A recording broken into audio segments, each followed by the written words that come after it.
మానవుడు మరణానికి ముందు తన మరణంలో పాపమే ఉండకూడదండి. ఏదో ఒక రూపాన్ని నువ్వు తప్పు చేస్తూనే ఉంటావు.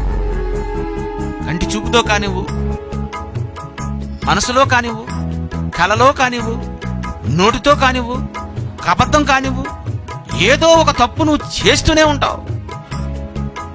మరి నువ్వు పాపములో మరణిస్తావే. నువ్వు లేవాలనుకుంటే పాపము లేకుండా మరణించాలి.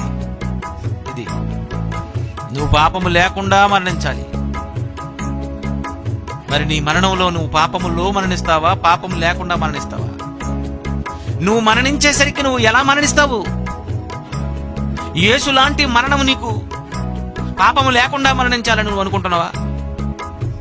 అయితే నువ్వు మరణించేసరికి నువ్వు పాపము లేకుండా మరణించాలంటే నువ్వు యేసుక్రీస్తును సొంత రక్షకునిగా అంగీకరించక తప్పదు. యేసును నువ్వు ఖచ్చితంగా నమ్మి తీరవలసిందే. ఎందుకంటే నువ్వు నమ్మకపోతే నీ పాపములో ఉండే నువ్వు మరణిస్తావు. దేవుడు లేడనుకునేవారు మృతులు లేపబడరు అని ఒకవేళ నువ్వు దీని మీద స్టాండ్ అయిపోతే, నేను చెప్తున్నాను, క్రీస్తు కూడా లేపబడలేదు, యేసు ప్రభు కూడా లేపబడలేదు. ఇంకెందుకండి? యేసు తిరిగి లేవలేదు. అయితే మృతులు లేపబడలేదు అని ఒకవేళ మీరు అనుకుంటే క్రీస్తు లేపబడలేదు, క్రీస్తు లేపబడలేదు అని ఒకవేళ నువ్వు అంటే, తర్వాత విషయం చెప్తాను చూడండి. మళ్ళీ ఏం మాట్లాడుతున్నారు చూడండి. క్రీస్తు లేపబడని ఎడల మీ విశ్వాసం వ్యర్థమే. మీ విశ్వాసం వ్యర్థం. ఇంకా నమ్మకం ఎందుకండి? ఇంకా దేవుడు లేదండి. దేవుడిని ఇంకెందుకు నమ్మాలి? దేవుడిని ఎందుకు నమ్మాలి? మృతుల పునరుద్ధానము లేనప్పుడు దేవుణ్ణి అసలు నమ్మకూడదు. మీరింకనూ మీ పాపంలోనే ఉన్నారు. అయితే మీరు పాపములోనే ఉన్నారు. మీరు చెప్పండి, నువ్వు మృతులు లేపబడలేదు అని ఒకవేళ అనుకున్నావు అనుకో, యేసు ప్రభువు లేపబడలేదు, మరి ఇంతకీ నువ్వెందులో ఉన్నావు? మంచోడువా? నువ్వు మంచివాడువా? మీరు మీ పాపములోనే ఉన్నారు, పాపములోనే మరణిస్తారు. మృతుల పునరుద్ధానం ఉందో కనుకనే బ్రతకాలండి. దేవుడు ఉన్నాడు కనుకనే మనం బ్రతకాల. యేసు క్షమిస్తాడు కనుకనే మనం బ్రతకాలి. లేకపోతే ఎందుకండి ఈ కష్టాలు? ఎందుకు ఈ కష్టాలు?